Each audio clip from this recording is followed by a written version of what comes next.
Wabarakatuh. Waalaikumsalam warahmatullahi wabarakatuh. Bagaimana kabarnya hari ini anak-anak?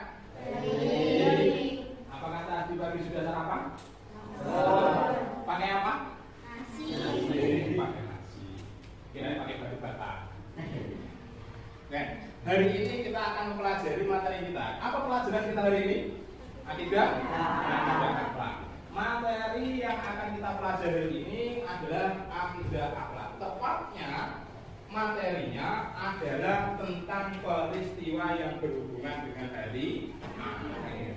Masih ingat kan hari akhir kemarin adalah hari hancurnya seluruh alam semesta. Perhatikan gambar di atas. Itu adalah gambar gunung. Sejak apa? Meletus. Di hari akhir, gambar atau kejadian yang seperti di gambar tersebut besok di hari kiamat juga akan terjadi. Lalu peristiwa-peristiwa apa yang besok akan berkaitan dengan hari akhir? Di sini akan kita mulai. Pertama, ketika hari akhir sudah terjadi, yang berhubungan dengan hari akhir itu adalah pertama alam barzah. Sebenarnya alam barzah itu tidak hanya berhubungan dengan hari akhir, tapi setiap orang yang mengalami kematian pasti akan menuju yang namanya alam barzah. Coba baca alam barzah itu apa?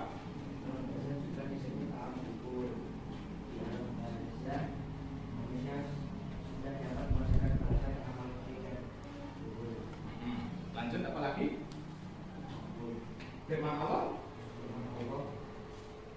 Artinya agar aku berbuat amal yang soleh terhadap yang telah aku tinggalkan. Kali-kali tidak, sesungguhnya itu adalah perkataan yang diucapkannya saja, dan di hadapan mereka ada dinding sampai hari mereka dibangkitkan. Oke. Alam barzah tadi disebut adalah apa? Alam kubur. Jadi ketika kita mengalami kematian, maka alam kubur tersebut itu disebut dengan alam barzah. Di situ tadi disebutkan kan ya, alam barzah itu adalah alam di mana manusia sudah merasakan balasan amal baik dan buruk. Jadi bisa dikatakan yang namanya alam barzah itu juga bagian dari surga dan neraka, tapi bagian kecil. Oke, umpamanya kita hidup 63 tahun, kok selama mulai dari sebelum kita balik sampai kita meninggal itu beribadah selalu, melakukan yang namanya sholat 5 waktu tanpa terputus alias tidak ada pondok sama sekali atau hutang sama sekali, maka besok ketika kita mati di alam barzah, hal tersebut balasannya itu nopo tidak diberikan semuanya. Tapi apa? Hanya sebagian kecil saja. Dan ketika sebagian kecil kita sudah merasakan nikmat di alam kubur seperti itu, maka harapannya kita nanti nopo akan cepat-cepat datangnya nopo kiamat. Berbeda dengan orang yang mendapatkan siksaan terlebih dahulu. Orang yang mendapatkan siksaan terlebih dahulu, di dalam ayat Al-Quran dijelaskan mereka akan meminta untuk dihidupkan kembali. Itu bedanya. Jadi orang baik justru malah menginginkan cepat-cepat supaya hari ini kiamat. Kenapa? Ingin sekali merasakan surga. Sementara orang-orang yang tadinya berbuat buruk di dunia justru malah ingin dihidupkan kembali, alias jangan terburu-buru datang yang namanya kiamat. Itu yang tadi nomor disebut dengan apa? Alam barzah. Dan dalilnya itu firman Allah Subhanahu wa taala. La'ali a'malu sholihan fima taraktu kanla innaha kalimatun huwa qailuha wa min waraihim barzakhun ila yaumi yub'atsun. Artinya agar aku berbuat amal yang soleh terhadap yang telah aku tinggalkan. Oke, sekali-sekali tidak, sesungguhnya itu adalah perkataan yang diucapkannya saja, dan di hadapan mereka ada dinding sampai hari mereka dibangkitkan. Alam barzah itu juga bisa disebut dengan apa? Alam penghalang atau sebuah dinding. Jadi alam barzah namanya dinding, itu bisa satu arah, bisa dua arah. Alias, contohnya seperti ini, kita bisa melihat keluar dan yang di luar kok bisa melihat kita. Tapi kalau alam barzah itu murni hanya tidak. Alam barzah tadi adalah sebuah dinding. Artinya manusia yang hidup tidak bisa melihat orang yang meninggal, tapi orang yang meninggal justru malah bisa melihat yang masih hidup. Kira-kira orang yang ada di alam kubur itu kira-kira bisa pulang lagi atau tidak? Bisa atau tidak? Maka itu sebenarnya bukan sebuah kepulangan. Seseorang ketika rohnya sudah meninggal bukan kok pulang lagi ke rumah, itu tidak. Mereka tetap di alamnya yang disebut dengan alam barzah. Cuman hal tersebut itu kadang terjadi, tapi kejadiannya itu kebanyakan melalui sebuah mimpi. Artinya apa? Banyak sekali orang-orang tersebut, bahkan orang tersebut itu adalah seorang ulama, mengalami hal-hal yang namanya hal-hal gaib yang berhubungan dengan alam barzah. Banyak ulama itu mengatakan di dalam kitab salaf itu ada pernah yang meriwayatkan bahwa ketika berjalan-jalan di malam Jumat itu semua orang ahli kubur atau si mayat yang berada di alam barzah dikeluarkan dari tempat kuburnya. Di sana mereka memiliki menikmati hidangan layaknya seorang manusia. Ketika di dunia memiliki makanan enak, ternyata orang tersebut, seorang alim tersebut itu juga melihat hal yang sama. Sampai pada akhirnya dia itu melihat seorang yang tidak mendapatkan apa-apa, alias yang lainnya makan enak, mendapatkan nikmat, dia memiliki sedih sendiri, tidak mendapatkan apapun. Akhirnya ditanya, kenapa kok kamu ini tidak menikmati kenikmatan seperti yang lainnya? Dijawab karena tidak ada kiriman atau tidak ada amal soleh yang datang dari orang-orang yang hidup di dunia. Kanjeng Nabi juga mengalaminya sendiri. Kemarin sudah saya ceritakan bahwa Kanjeng Nabi itu pernah berjalan-jalan di sebuah kebun kurma. Ada di situ sebuah kuburan. Di dalamnya alam barzah terdengar suara rintian, terdengar suara tangisan. Yang dilakukan Kanjeng Nabi sederhana, hanya menancapkan pelepah kurma yang ditujukan ke si mayit. Ternyata benar. Ketika sudah ditancapkan, suara tersebut memiliki berhenti dan Kanjeng Nabi berkata, hal tersebut memiliki akan menjadi pahala bagi si mayit selama hal tersebut atau pelepah kurma tersebut memiliki masih hijau atau sebelum terkering. Kalau pelepah kurma saja esensinya memiliki bisa menjadi pengganti atau menjadi sebuah pahala, bagaimana dengan bacaan ayat Al-Quran? Kira-kira bisa apa tidak? Ya bisa, itu jelas bisa. Yang kedua, setelah alam barzah ada yang namanya Yaumul Ba'ats. Yaumul Ba'ats itu apa? Yaumul Ba'ats artinya adalah hari kebangkitan, yaitu hari bangkitnya kembali seluruh umat manusia sejak Nabi Adam hingga manusia yang terakhir. Nah, yang baca dalilnya, sing banter.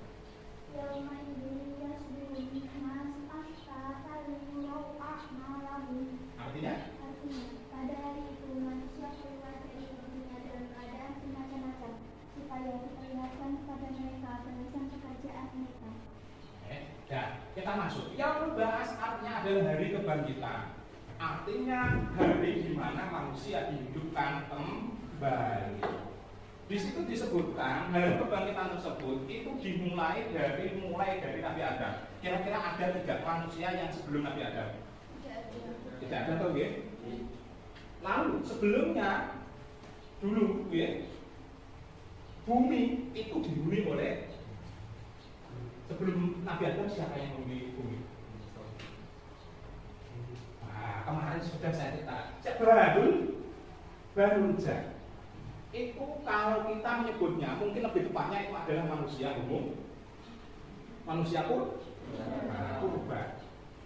Kalau dalam ilmu pengetahuan, itu menyebutnya manusia purba. Tapi kalau ilmu agama dalam sejarahnya itu dikenal dengan yang namanya Banu Jah. Lalu Banu Jah ikut apa tidak? Karena di dalam Al-Quran yang disebutkan adalah Nabi Adam, maka orang-orang tersebut itu tidak ikut dibangkitkan. Karena apa? Oleh Allah Ta'ala sudah jelas mereka ini diazab atau dibinasakan seluruhnya. Jadi yang dihidupkan itu adalah khusus manusia yang dimulai dari awalnya. Siapa? Yang Nabi Adam. Dibangkitkan mulai dari Nabi Adam sampai manusia terakhir. Kira-kira manusia terakhir itu manusia yang mana? Kira-kira manusia yang mana? Yang ketika terjadi hari kiamat itu manusia terakhir. Entah itu dia berupa remaja, bayi, anak kecil ataupun apapun bentuknya, sudah dewasa, kakek-kakek, nenek-nenek atau siapa. Berarti ketika terjadi hari kiamat itu bahwa yang manusia terakhir. Dan yang dibangkitkan itu adalah mulai dari Nabi Adam sampai ketika orang tersebut ini memasuki yang namanya hari akhir. Jadi tidak ada yang melewatkan. Dan ketika dibangkitkan, maka semuanya memiliki kalau yang di dalam kubur, maka semuanya memiliki keluar dari kuburannya masing-masing. Ketika di alam kubur, tanahnya itu dibuat sampai 100 orang, maka yang keluar sudah 100 orang. Tidak bisa lebih. Jadi jelas oleh Allah Ta'ala ini dibangkitkan dari alam kubur. Jadi alam barzah juga ikut mengalami yang namanya kehancuran. Allah Ta'ala berfirman, pada hari itu manusia keluar dari kuburnya dalam keadaan bermacam-macam supaya diperlihatkan kepada mereka balasan atau pekerjaan mereka. Yaumul Ba'ats ini adalah hari di mana manusia dibangkitkan untuk melakukan perjalanan menuju hari pembalasan. Jadi ketika dia dibangkitkan itu ada tujuan utama. Ketika kita bangun tidur, tujuannya apa? Ketika hari libur, ada tujuan apa tidak ketika kita bangun tidur? Apa? Oh, hari libur kok sekolah? Sekolah. Itu bukan tujuan, itu sebuah kewajiban. Di luar sekolah, kira-kira apa tujuannya? Ketika hari libur. Jadi seperti itu, entah tujuan tersebut itu kita berhubungan dengan kita ataupun tidak. Tapi kalau yang membahas justru ketika dibangkitkan, maka semuanya memiliki tujuannya hanya satu, apa? Menuju hari pembalasan. Dan itu akan terus berlanjut. Masih ada prosesnya. Setelah yang membahas, ada proses selanjutnya, yakni adalah yaumul mahsyar. Jadi ketika kita bangkit dari alam kubur, itu kita tujuannya kemana? Maka tujuan kita adalah ke yaumul mahsyar. Lalu yaumul mahsyar itu apa? Yaumul mahsyar itu adalah hari berkumpulnya seluruh umat manusia setelah dibangkitkan dari alam kubur. Manusia digiring dan dikumpulkan di padang mahsyar. Jadi yang namanya yaumul mahsyar itu adalah tempat transit, tempat berhenti manusia setelah dibangkitkan dari alam kubur, atau kita mengenalnya yaumul ba'ats. Jadi pemberhentiannya itu di sana, di yaumul mahsyar. Dan yaumul mahsyar itu tidak seperti hal-hal yang kita pikirkan di dunia sekarang. Yang namanya padang mahsyar itu berarti apa? Tanahnya luas. Kalau padang mahsyar tanah luas itu tidak ada pohonnya, apalagi rumputnya. Bisa kita bayangkan tanah yang luas, musim kemarau, tidak ada tumbuhan, tidak ada rumput. Kira-kira tanahnya itu panas atau tidak? Panas juga. Lalu di padang mahsyar apakah seperti itu? Secara logika juga seperti itu. Panasnya minta ampun. Apalagi ada hadis yang menjelaskan bahwa di padang mahsyar jarak matahari dengan kepala kita itu hanya sejengkal. Lalu bagaimana panasnya? Itu jelas panas sekali. Kalau padang mahsyar berarti sudah jelas. Berarti di situ adalah tempat-tempat berkumpulnya manusia yang keadaannya demikian sangat menyiksa. Jadi bagi orang-orang yang beramal buruk ya jelas tersiksa. Tapi kalau bagi orang-orang yang beramal baik, maka ada pertolongan. Jadi tidak usah khawatir. Padang mahsyar seperti itu menjadi tempat berkumpulnya manusia setelah dibangkitkan dari alam kubur. Dan mereka penting menunggu proses. Di padang mahsyar nanti itu ada proses kembali. Apa prosesnya? Prosesnya selanjutnya dari padang mahsyar yakni adalah Nah, sebelum kita masuk ke proses, kita masuk dulu ke keadaan padang mahsyar. Nah, manusia tadi kan dikumpulkan di padang mahsyar tuh, ya. Itu keadaan bagaimana? Oke. Keadaan manusia di padang mahsyar satu wajahnya seperti kerang. Itu bagi siapa? Bagi orang yang suka memfitnah. Pernahkah kalian memfitnah seseorang? Pernah apa tidak? Berarti fitnah tersebut memiliki harus ditobati. Siapa yang pernah kita fitnah? Minta maaflah ke dia. Kalau tidak seperti itu, karena fitnah ini hubungannya dengan Allah atau dengan manusia? Nah, fitnah kok. Sangat memfitnah Allah. Fitnah itu hubungannya dengan manusia atau Allah? Dosa yang berhubungan manusia itu tidak bisa dimaafkan selama yang bersangkutan belum memaafkannya. Berapapun berkali-kali kita pernah bertobat, berapapun ribuan istighfar yang pernah kita baca, selama kita belum meminta maaf kepada orang yang difitnah, maka itu belum bisa dimaafkan. Lalu kira-kira berat atau ringan? Berat, karena itu berhubungan dengan harga diri. Pernahkah kita meminta maaf kepada orang yang kita fitnah? Jawabannya belum sama sekali. Maka mulai hari ini persiapkan diri kita. Kita pernah memfitnah berapa orang? Nah, persiapkan mental kita untuk meminta maaf. Kenapa? Karena kalau tidak seperti itu, besok di padang mahsyar orang yang sering memfitnah sebelum meninggal dia tidak pernah meminta maaf kepada orang yang difitnah. Besok di padang mahsyar niku wajahnya berubah menjadi kerang. Pengen apa enggak wajahnya berubah menjadi kerang? Oh, di padang mahsyar jangankan kok wajah yang seperti biasa, wajah yang biasanya wajahnya yang biasa-biasa saja, itu saja tidak dikenali kok. Oke, artinya apa? Tidak ada yang menyapa kita, apalagi ketika wajah kita berubah menjadi kerang. Itu sesuatu yang memalukan. Artinya apa? Ya kita menghadap malaikat juga seperti itu. Ada lagi, niki yang kepalanya seperti babi. Nah, maksudnya seperti babi itu apa? Ya bentuknya seperti babi. Pernah melihat babi itu bagaimana? Bagaimana bentuk kepala babi? Babi ataupun celeng itu sama. Nah, seperti ini kan? Nah, kupingnya lebar, perut buncit. Tapi ini kan nggak masuk perut, tapi hanya kepala saja. Kupingnya lebar, ini buncit. Terus ada juga yang memiliki taring. Seperti itu.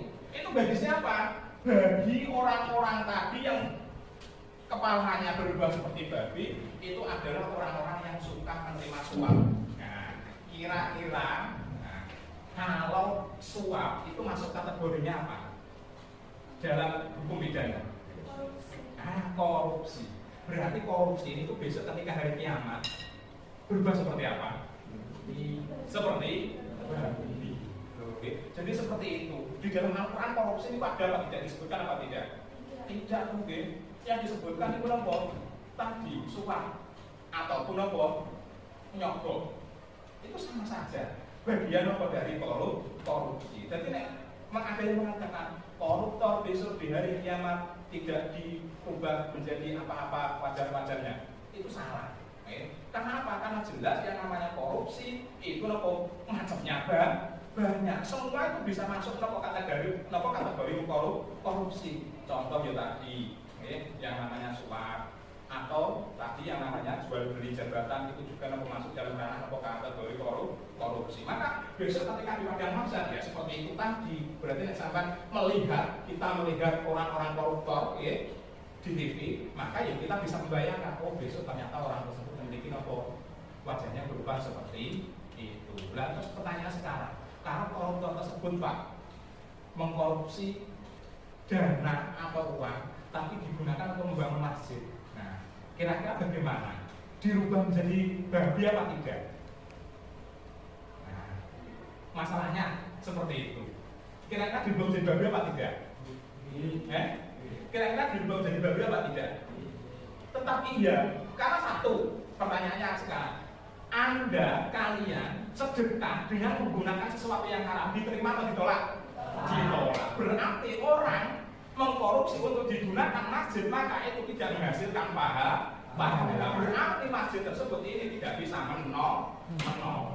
Kenapa? Itu secara agama tidak dianggap sah. Kenapa? Hasilnya bukan dari. Kita masuk ke Yaumul Mizan, saya sabar. Dilanjut 10 menit, Pak. Dilanjut 10 menit. 5 menit aja. Sudah, Bu. Saya 1, 2 Yaumul Mizan.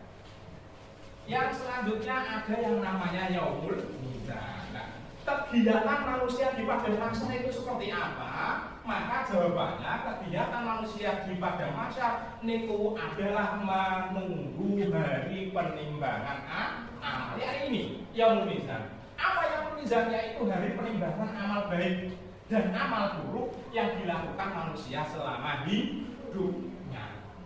Oke, jadi jelas bahwa ketika di padang mahsyar itu kita ngapain, Pak? Santai-santai atau bagaimana? Bukan. Di padang mahsyar kita menunggu penimbangan amal antara amal baik dan juga amal buruk. Ini belum dihitung. Artinya ditimbang berarti seluruh amal yang pernah kita lakukan itu dipisahkan dulu. Yang baik ini yang ini, yang buruk ini yang ini, terus kemudian ditimbang. Kita tidak tahu jumlahnya berapa. Karena nanti itu ada waktunya sendiri. Jadi Yaumul Mizan ini adalah khusus penimbangan. Jadi perlu kita mengenai masalah beras. Beras itu ketika ditimbang dihitung dulu apa tidak? Beras itu ketika ditimbang butirannya dihitung dulu apa tidak? Tidak tahu ya. Sampai beli beras di pasar ditimbang 1 kilo, Bu. Nah, itu kira-kira dihitung 1, 2, 2, iya apa tidak? Tidak, ya langsung dihitung nanti akan ketahuan hasilnya 1 kilo atau 2 kilo. Kan seperti itu. Sama, Yaumul Mizan itu juga sama.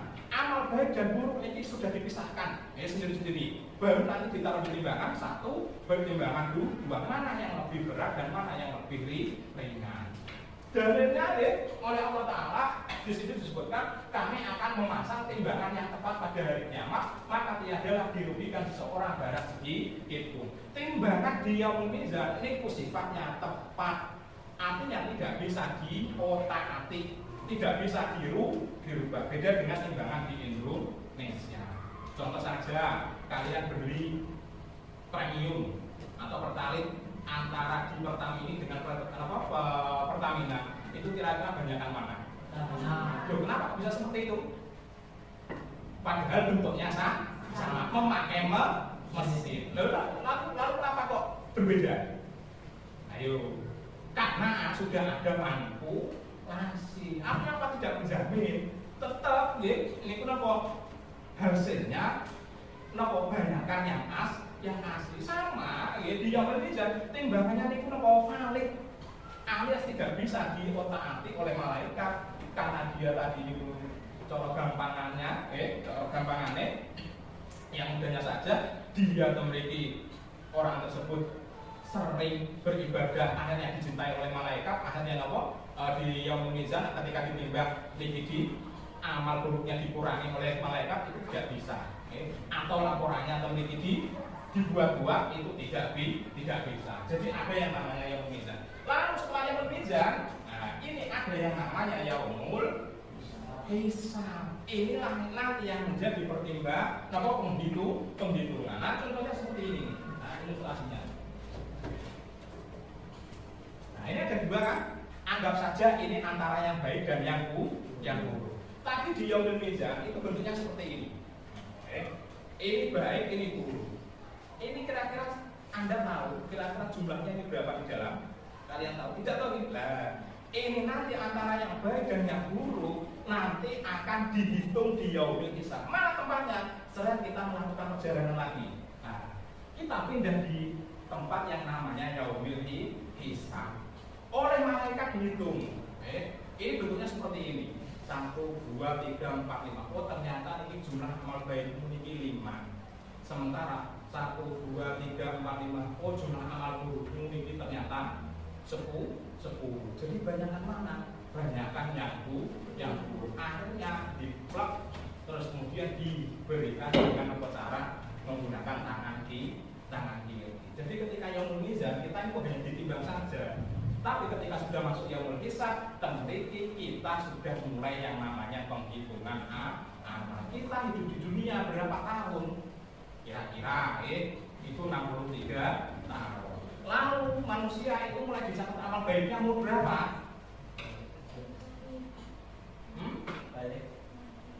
Umur berapa?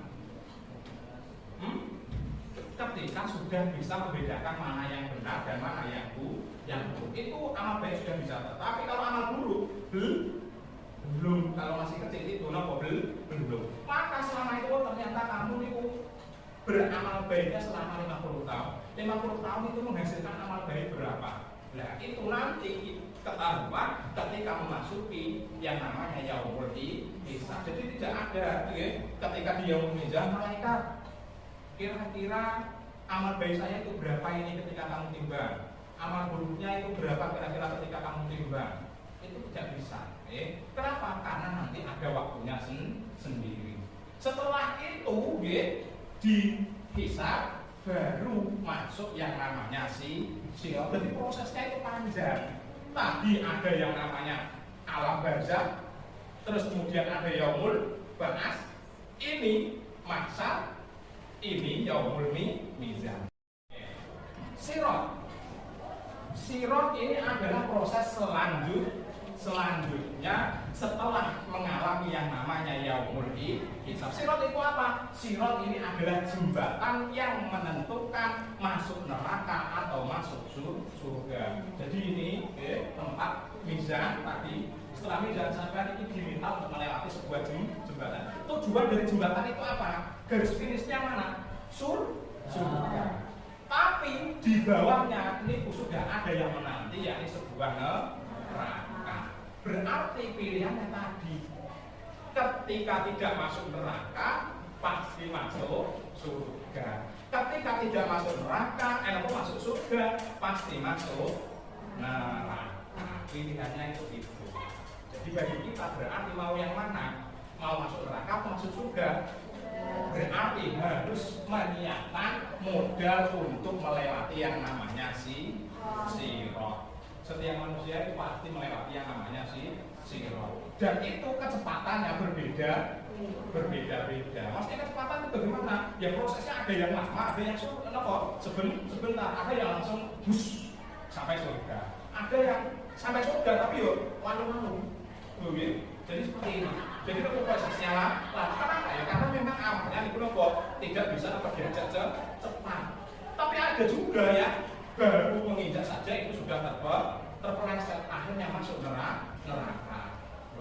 Jadi artinya berarti apa? Berarti itu jembatan sesuai dengan amal kebaikan masing-masing ataupun amal buruk masing-masing. Kita akhiri pelajaran hari ini dengan bacaan alhamdulillah.